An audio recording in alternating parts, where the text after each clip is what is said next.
நடந்த சம்பவத்துக்கும் சிவபெருமானுக்கும் எந்த இதுவும் கிடையாது.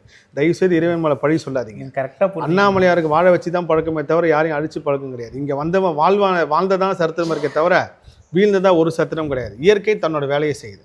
ஒரு பாறை உருண்டை வந்து அப்பாவி மக்கள் பலியாயிட்டாங்க. அது ஒரு வருத்தமான ஒரு விஷயம் தான். ஆனால் அந்த பழியை தூக்கி இறைவன் மேலே போடுறது வந்து அது இன்னும் பெரிய மோசமான ஒரு கர்மாவை சேர்த்துக்கும். ஸோ அதே மாதிரி இங்கே நடக்கிற நல்லது கெட்டது காரணம் மனிதர்களை தவிர இறைவன் கிடையாது. இப்போ என்ன ஒருத்தர் சொன்னார், திருச்செந்தூரில் போய் குப்பை போட வேணான்னு சொல்லுங்கள், அது நீங்கள் இன்னொரு பேட்டியில் சொல்லுங்கிறார். நான் சொன்னேன், ஐயா நான் கிடையாது, இறைவனே சொன்னாலும் கேட்க மாட்டாங்க. அவன் அங்கே போய் குப்பை போடணும், அந்த இடத்த அசுத்தப்படுத்தணும், அது மூலயமா அவன் கர்மாவை வாங்கிக்கணும்.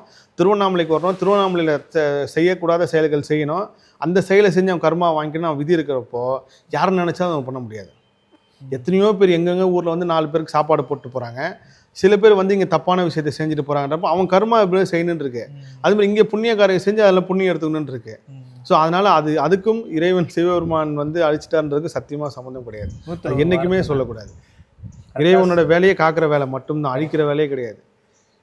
எனக்கு இப்பயும் சொல்கிறேனே, லைஃப்பில் வந்து ஒரு சில இடங்கள்லாம் வந்து ரொம்ப அதீதமான அந்த சோல் எனர்ஜி சொல்ல, அது பூம்பாறையில் ரொம்ப அதிகமாக இருக்குது.